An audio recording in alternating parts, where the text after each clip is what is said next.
Right, Lynsey, your go. Probably it. Pammakin is an Irish word, so it's pammakin.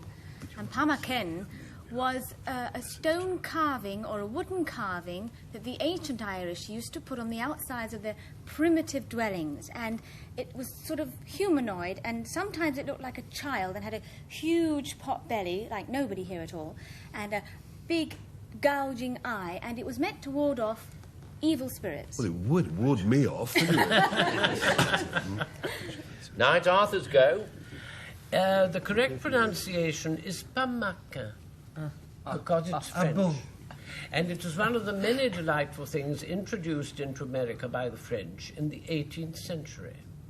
And it's a delicacy, a tea-time delicacy. It's a very thin, wafer-like tea cake, which was made of the usual things, plus a little white wine to give it that little added flavour.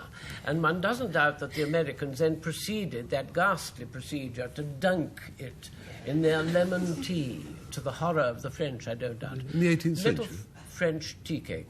Yes, or their coffee. What's wrong? I do. Well, they say that it's that kind of tea cake. It's an effigy in Ireland, or it was, and it's a pill, a specific against malaria, warded off. Patrick Lichfield to choose. Well, none of us, I mean, I've been told that this is a joint effort, and none of us believe Arthur for a minute, with the greatest respect. I just think that there's some confusion about the other two, though, because Lynsey's, I'm very tempted by Lynsey's, but no, because there's a little bit of force going on in my life.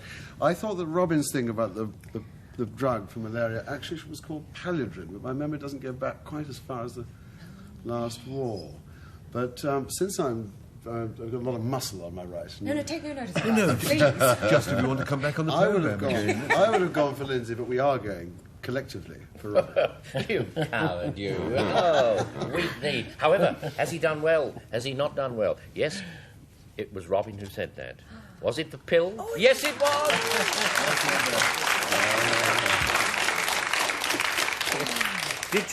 Did you know it, Frank? I mean, no, I go didn't back know a it. bit yourself. Sounded right. I do now. Yeah, I see. Just inspiration, I suppose. Another little word. Tringle. Quite a little word. Claire.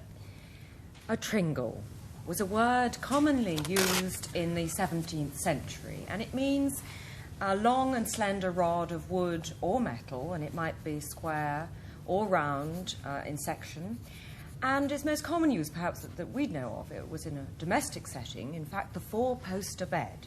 And you know those curtains they always used to hang around the four-poster bed? Well, they were held up by tringles.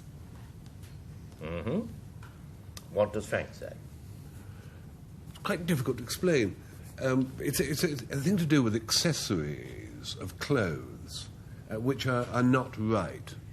Now, the three buttons there are pointless, aren't they? Because they don't button anything up and they don't unbutton. Is this to be a lecture, I wonder? Yes, but They're with you, I know. well, what you want to know is whether you may take notes. Yes. Yes, you may. These are otios, in the sense that they are no longer of any use at all. But there's another kind of decoration, which is a tringle, which was rather sort of vulgar, not quite right.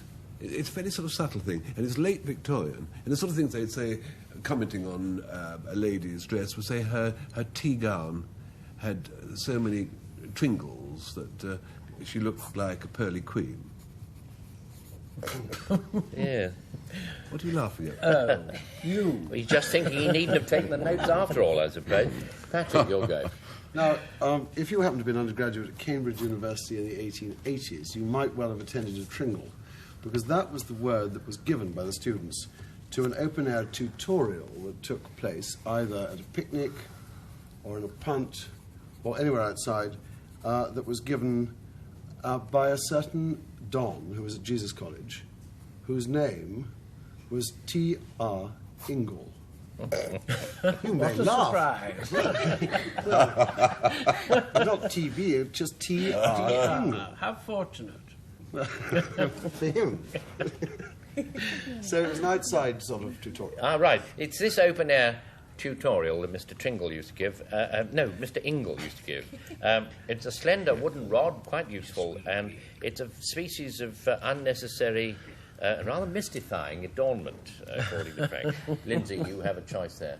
Yes, we have unanimously decided on who we think it is. But let me just first say, Frank, it was wonderful, vulgar decoration, and who better to tell? No, it was really.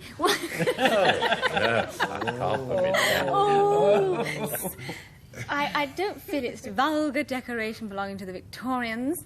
And although it was marvellous T.R. Ingle and open-air tutorials, I can't see it. I mean, why wasn't it just an Ingle? I don't think it's a nicer word. Tringle. Yeah. I feel it's a post, those long rods that hold up four-poster beds, as Claire said. That's what you're going to choose, then? That's what we're going to choose. Have you done well, I ask myself, I say Claire, we because true I'm or not bluff? They've done terribly well. Yes, well done. Otios now. Yes, Tringle. I think it was the stuff that you was you hung at the the top. curtains That's from, right. Not that we need to go into it any further. Scroddy is the next one. Lynsey de Paul tells you about it. Scroddy. Scroddy is a word reputedly invented by D.H. Lawrence. Now, before you go rushing away to read Lady Chatterley again, it isn't in that book. But Scroddy means sort of a bit tatty, not very well dressed. In fact, he would refer to somebody as a rather scroddy fellow, and sort of cross between shoddy and scruffy. So somebody would be called Scroddy. Yes. Arthur's go. Come with me to the earlier days of do-it-yourself in cottages. And cottagers used to make a sort of sticky paste of gelatin and whitewash, or gelatin and lime, and spread it on the walls of their cottage, because it was a splendid preventive of damp, and also was a sort of heater. It kept the warmth in. Right. Robin Bailey has a turn now. Well, I don't know whether you've ever accepted an invitation to tea in Australia. It's a dangerous invitation because you may go expecting a couple of biscuits on a tray, and what you get is a bowl of soup, roast beef, and Yorkshire pudding, 4 vegetables, treacle pudding, followed by coffee, and then you go to the theatre and try to give a performance. However, there's no ambiguity at all about scroddy, because that is a bite of food taken out of the tucker bag by a sheep farmer during a day in the outback. He would take a bite of scroddy and a swig of that well-known lager. That's what scroddy is.